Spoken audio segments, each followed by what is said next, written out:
واقعہ کچھ یوں تھا، حضرت عائشہ رضی اللہ تعالیٰ عنہ فرماتی ہیں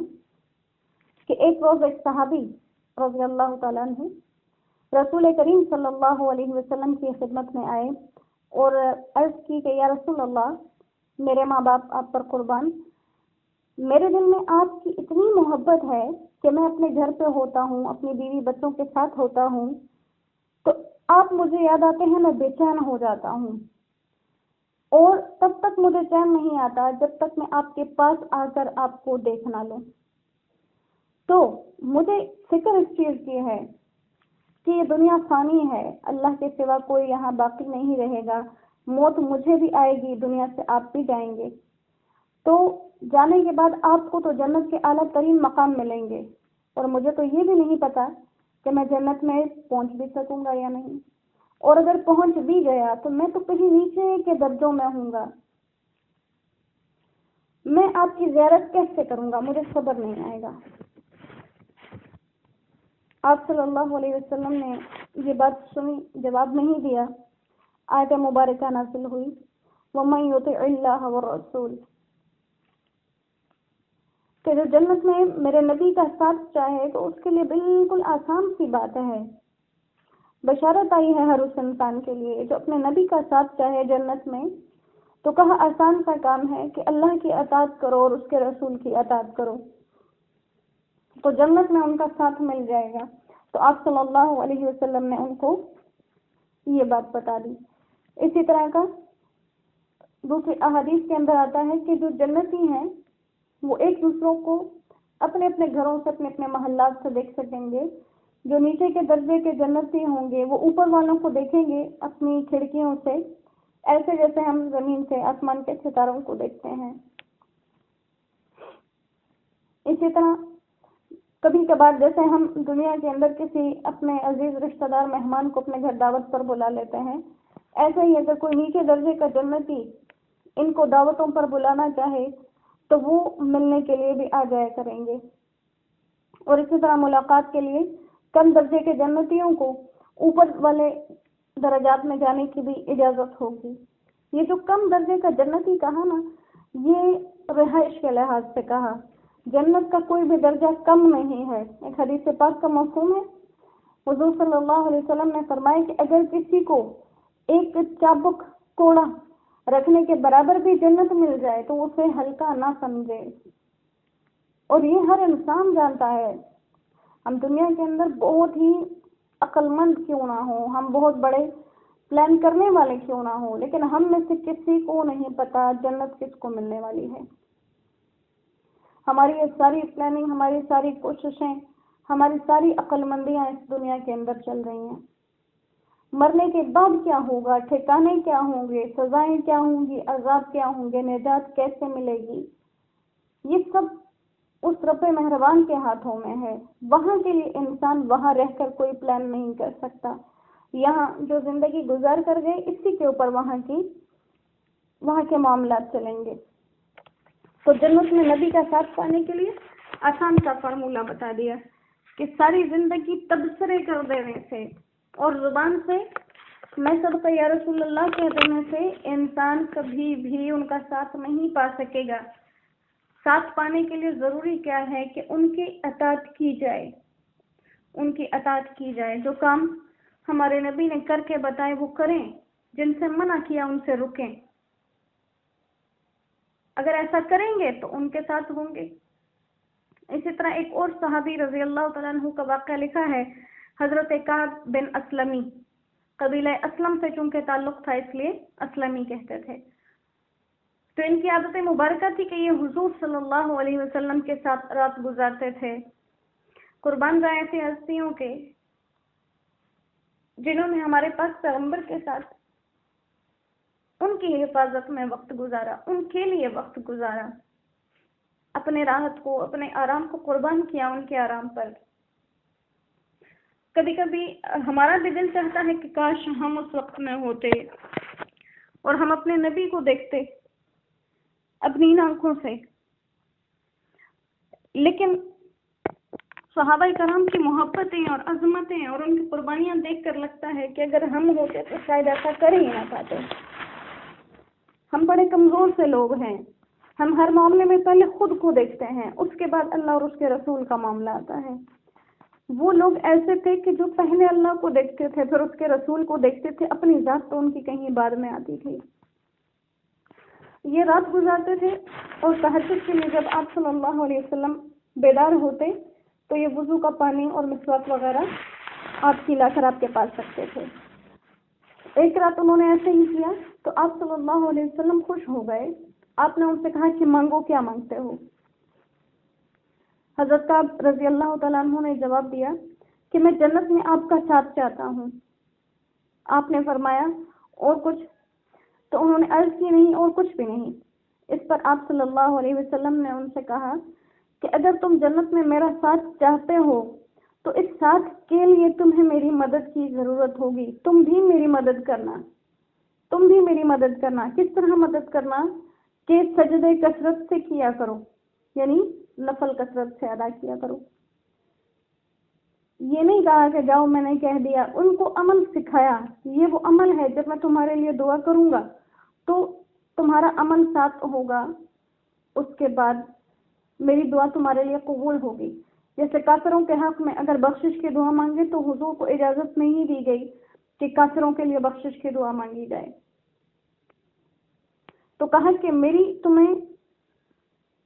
دعا سے جنت تو مل جائے گی، میرا ساتھ ملے گا، لیکن اس کے لیے تمہیں کیا کرنا ہے کہ تمہیں کثرت سے سجدے کرنے ہیں۔ اسی طرح ایک دوسری روایت اور اس حدیث پاک کے ساتھ ساتھ، یعنی وہ تو ہمارے نبی تھے، ان کی بات گزر گئی، لیکن ایک یہ بھی اس سے سبق سمجھ میں آیا کہ اگر آپ کے گھر میں کوئی بڑے ہیں، کوئی بوڑھے ہیں، تو ان کی عزت کرنی چاہیے اور ان کا ادب کرنا چاہیے۔ اور وہ کوئی اپنا کام کرنے لگے اور آپ کو پتہ ہے وہ اس وقت میں یہ کام کرتے ہیں، بہتر ہے آپ ان کا وہ کام کر دیں، کیونکہ کبھی کبھی ان کے دل سے ایسی ہی دعا نکل جائے جو آپ کو جنتوں تک پہنچا دے۔ اور موجودہ دور میں ہم خود دیکھتے ہیں جس سے ماں باپ کے ساتھ بہت برا سلوک کیا جاتا ہے، تو اس کو کوشش کی جائے کہ ہم ماں باپ کی فرمانبرداری کرنے والے بنے، ان کا دل دکھانے والے نہ بنے۔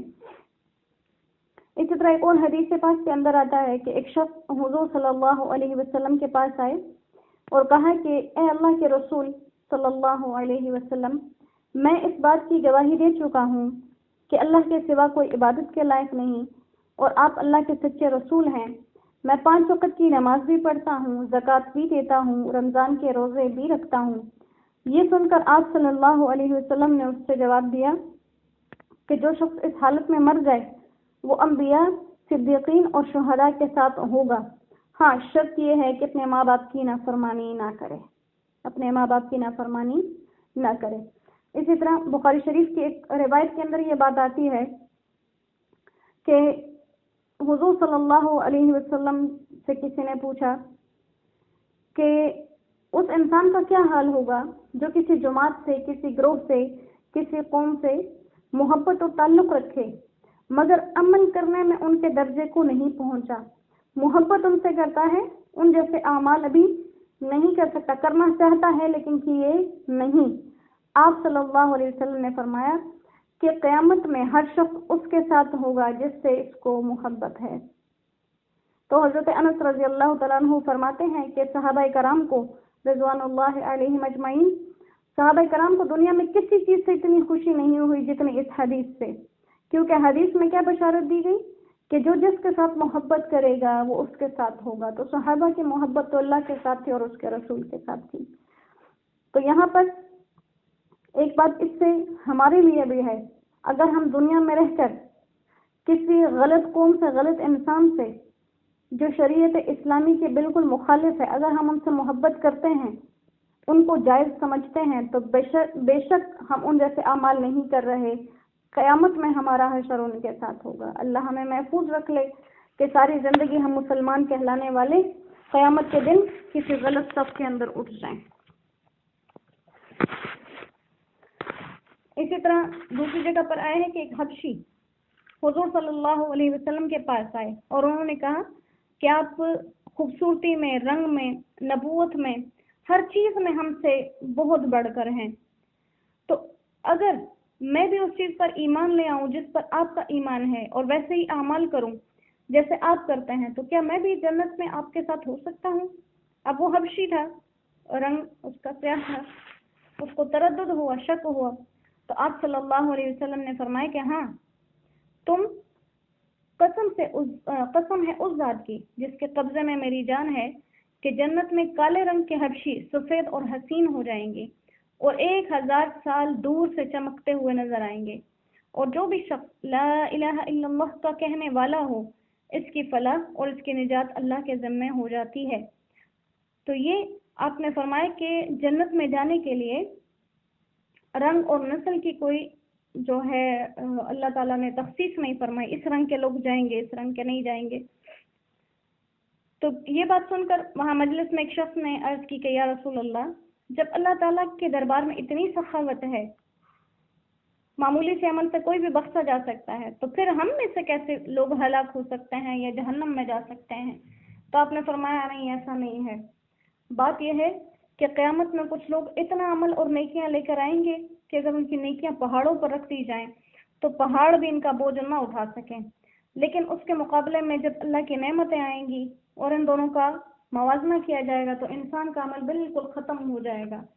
مگر یہ کہ اللہ تعالیٰ اس کو اپنی رحمت سے نواز دیں۔ تو یہ جو اس حبشی نے سوال و جواب کیا، اسی پر قرآن پاک کی سورہ دہر 29ویں سپارے میں یہ آیت نازل ہوئی تھی کہ هل اتى على الانسان حين من الدهر لم يكن شيئا مذكورا، کہ انسان کے اوپر ایک ایسا وقت بھی آیا تھا جب وہ کوئی قابل ذکر چیز تھا ہی نہیں، وہ دنیا میں تھا ہی نہیں۔ تو حبشی نے حیرت سے سوال کیا تھا کہ یا رسول اللہ، کیا میری آنکھیں بھی ان چیزوں کو دیکھ سکیں گی جنہیں آپ کی آنکھیں وہاں جنت میں دیکھیں گی؟ آپ نے فرمایا ہاں۔ یہ سن کر وہ حبشی رونے لگ گیا اور اتنا رویا کہ روتے روتے وہیں اس کی جان نکل گئی،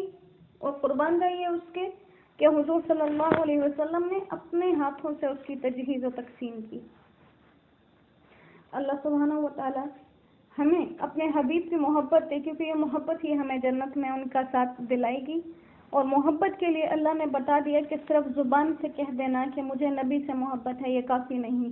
پیمانہ اللہ نے بتا دیا۔ یوں نہیں کہا کہ من یحب اللہ و رسولہ، جو اللہ اور اس کے رسول سے محبت کرے، نہیں، اطاعت بتایا، من یطع اللہ و رسولہ، جو اللہ اور اس کے رسول کی اطاعت کرے۔ اطاعت شرط ہے، جب اطاعت کریں گے محبت خود بخود آ جائے گی۔ محبت کرنے سے ہم جیسے ہم میں سے ایک نافرمان اولاد سے کوئی پوچھ لے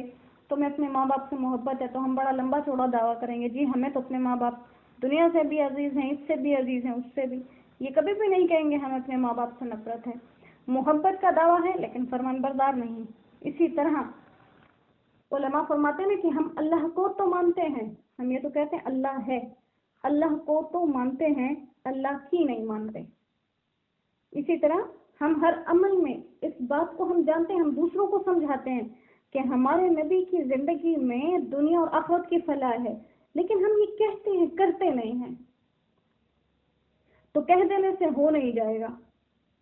جیسے کوئی ترازو کے ایک طرف 5 من وزن رکھ دے اور دوسری طرف ایک چٹانک رکھ دے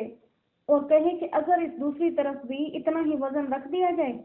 جو 5 من والا دوسری طرف پڑا ہے تو دونوں پلڑے برابر ہو جائیں گے، تو کیا کہہ دینے سے وہ وزن پڑ جائے گا اور پلڑے برابر ہو جائیں گے؟ جب تک وہ وزن رکھیں گے نہیں، ہم ساری زندگی بولتے رہیں وہ وزن برابر نہیں ہوگا۔ تو اسی طرح ہم جو ساری زندگی دوسروں کو سمجھاتے ہیں اور لمبی لمبی تقریریں بھی کرتے ہیں لیکن عمل نہیں کرتے کہ واقعی ہی ہمارا کوئی بھی انسان، کسی بھی بڑے سے بڑے درجے والا، اگر کبھی کوئی بات کہنا چاہے تو وہ اپنی تقریر کے اندر یہ بات ضرور کہتا ہے کہ قرآن بہترین ضابطۂ حیات ہے، لیکن ہم کہتے ہیں ہم نے کبھی ضابطۂ حیات کو پڑھنے کی کوشش نہیں کی کہ واقعی اس کے اندر ضابطۂ حیات موجود ہے۔ یہ کہنے کا نہیں ہے، یہ ہونے کا ہے۔ اللہ سبحانہ و تعالی ہمیں سمجھ عطا فرما دے۔